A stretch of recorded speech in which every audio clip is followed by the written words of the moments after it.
especially since, seeing that everybody in his team is on steroids, which means including him. So responsible for the performance-enhancing drugs that are being used by fighters that fought in his gym. Specifically, off the top of my head, you have Canelo Alvarez. Canelo Alvarez had popped for clenbuterol. And Canelo, man, I don't know if he's cheating. What do you mean? I feel like Canelo juices. Boxing pros exposed Canelo Alvarez for using steroids ahead of the Terence Crawford fight, raising concerns about his sudden muscle growth and past failed P tests. David Benz also steps in, questioning why Canelo avoids facing him if he's truly confident. He highlights that 5 members of Canelo's team tested positive for steroids, claiming the entire camp is dirty, including Canelo himself, adding weight to the accusations surrounding the upcoming fight. Eddie Reynoso's gym has come under heavy scrutiny with accusations that he personally supplies fighters in his camp with performance-enhancing substances. Mexican boxing fights of all time, in my opinion. Yeah. So I feel like I'm 100% confident in myself. If Canelo was 100% confident in himself, I don't know why he wouldn't fight me, especially since, seeing that everybody in his team is on steroids, which means including him. So he never got off. You think he's on steroids? Of course. How does 5? You saw De La Hoya How do 5 people out of your camp get tested positive for steroids? Right. You know what I mean? All those fucking dudes in that camp are dirty. Yeah, I seen Eddie Reynoso on my fight, so we made a joke. He said like he came to watch me the fight and shit. So And then they're like, "Oh, you think he's?" In my head, I'm like, "What do you think Eddie Reynoso's thinking about?" He's, "Are we gonna fight David Benavidez after seeing this fight?" In his head, Eddie Reynoso's like, "Fuck no, we not fighting him." Yeah, of course. Yeah, honestly, I don't blame Canelo. It's fucked up because there's a lot of money. It's not even about the money. It's not about the money. Yeah, but okay, 100 million, dude. You kidding But me? the First step, you know? when you're a fucking warrior, bro, the only thing you think about is glory. I've never thought about money. I've been smart. I'm negotiating my shit, but it's always a prize, bro. It's always, if I go out there and beat Canelo, bro, I'm a legend. You know what I mean? That I'm gonna live forever in boxing as a legend. That means way more to me than any type of money. Yeah, and I think that separates you too, David. And I admire that shit about you. I was like that at one point. Now Yeah. it's like, how much you giving me? Yeah. and not to just bypass him. Shout out to Morel as well. Yeah, shout out to Yeah. To be respect. This includes Canelo Alvarez, who trains under Reynoso and has faced steroid allegations twice in the past. Critics point out that several fighters from the same gym have tested positive, raising suspicions about the training environment. As Canelo prepares for his fight with Terence Crawford, many are questioning how he continues to bulk up at such a rapid pace. Observers note that it's extremely difficult to gain large amounts of muscle naturally in your 30s. Yet, Canelo's current physique appears significantly bigger than before. This has only fueled further speculation, especially considering the history tied to Reynoso's camp. About his gym. And the accusations are that people, or at least the implications are, that he is the one that is providing performance-enhancing drugs or is in some way responsible for the performance-enhancing drugs that are being used by fighters that fought in his gym. Specifically, off the top of my head, you have Canelo Alvarez. Canelo Alvarez had popped for clenbuterol 2 times. For Fahim Satur, I'll say that he did it 2 times, even though I think it was for the same fight. But Canelo Alvarez popped dirty for clenbuterol 2 times.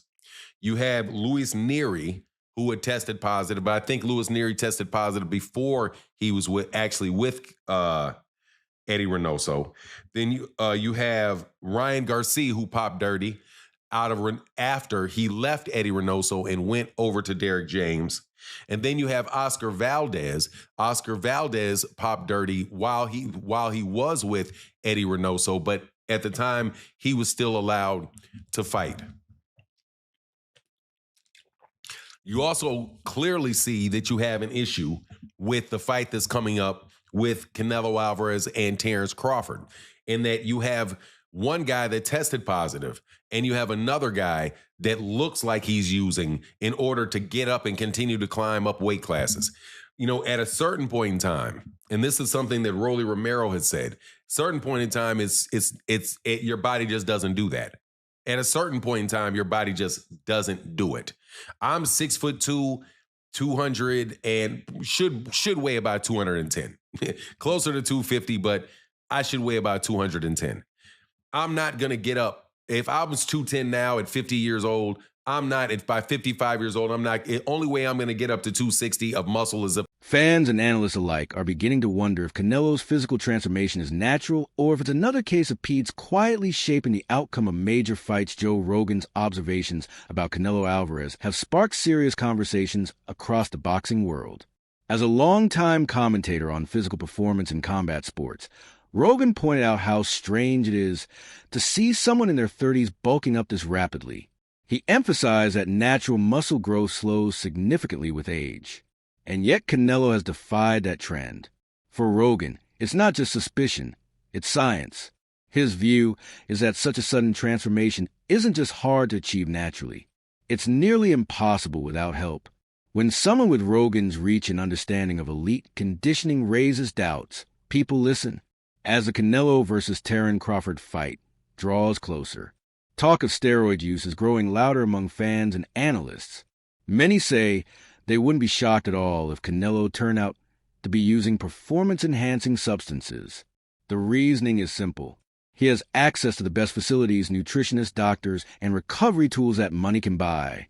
For a 30-year-old, right? You remember, your body grows. Men's body can grow in height and length up until to the extreme in your 20s. By the time you're 20, your height and all that stuff is there, right? Your height and your length. In your mid-20s, by the time you're 29, your musculature is pretty much there. It gets harder to gain and put on muscle after 30.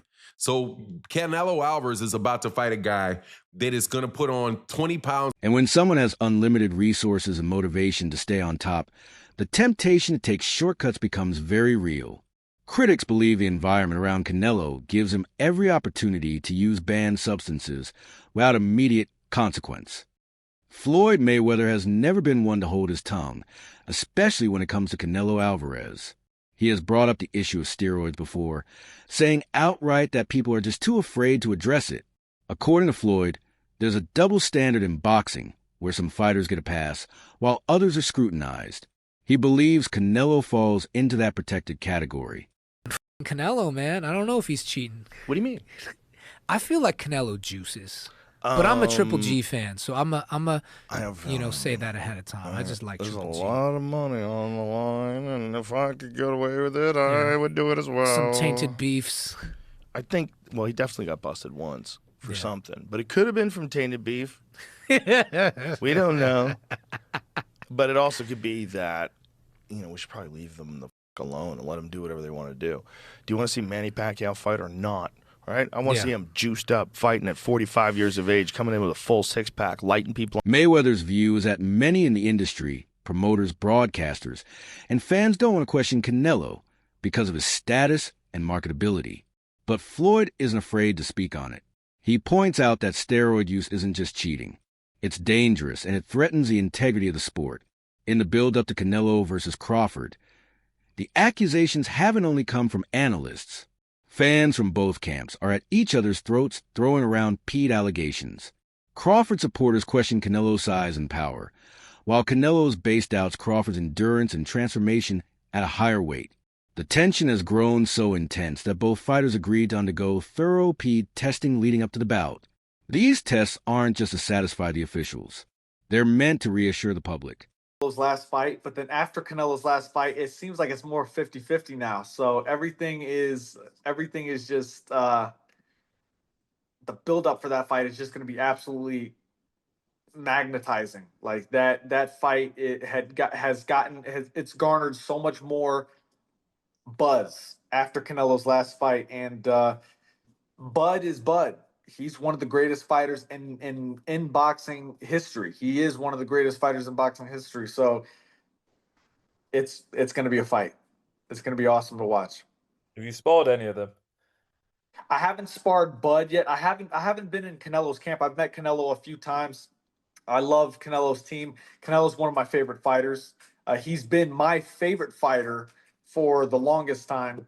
But I have to be Team Bud because me and Bud are cool, and I have so much belief in Bud, and I know who he is as a fighter. He is one of the greats. So he could do anything, he wants. And being around both of them and seeing how they work and train and things like that, what makes both of them the fighters they are, in your opinion? I've watched Bud, so what for Bud in particular, he's calm in everything he does, and that kind of calm is scary to watch because it shows experience. You can see that he's been doing this for decades. You can see it with his shadow boxing. You can see it. The fact that both sides felt pressure to confirm their clean status says a lot about the current state of trust in boxing. While fans are passionate, they also expect transparency, and the constant back and forth about peds has forced the teams to respond. Canelo Alvarez didn't always look like the powerhouse he is today.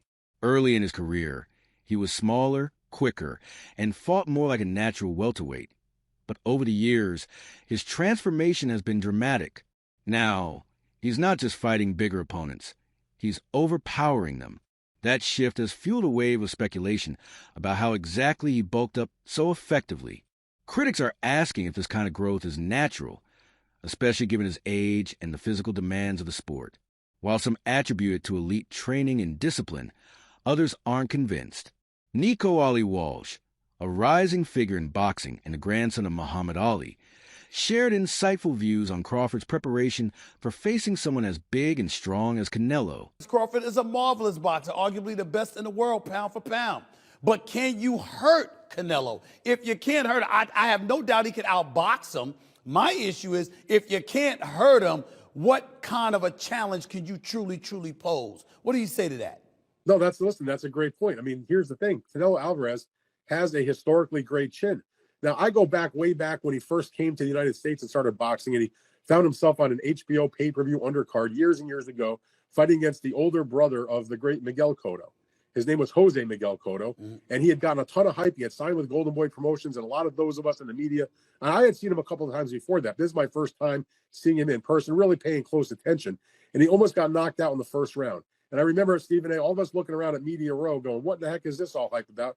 This man can't take a shot. He's going to get drilled. He was lucky that the fight was over, that the round was over in round one, or there might have been some much more trouble. Stephen A., that was 16, 17 years ago. I've never seen him wobbled, rocked, physically, visibly hurt since then. He has an all-time great chin going in the ring with tremendous punchers. Terrence Crawford coming up 2 weight classes, do any damage? Yeah, he's a slick boxer, and he's also a good puncher in the welterweight division, in the junior welterweight division, in the lightweight division.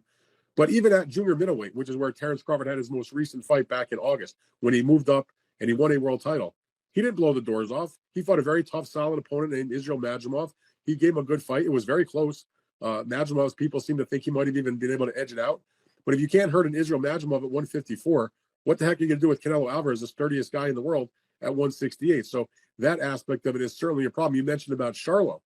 Charlo was there to get his check. I know one thing about Terrence Crawford. He's not going to just come to turn up to get the check. He'll at least try. And Charlo, I don't. Walsh emphasized that Crawford isn't blindly walking into a size disadvantage. He's preparing for it with care and intelligence. According to Walsh, Crawford has been sparring with much bigger fighters to adjust to the kind of power and pressure Canelo brings. He sees this approach not just as brave, but strategic.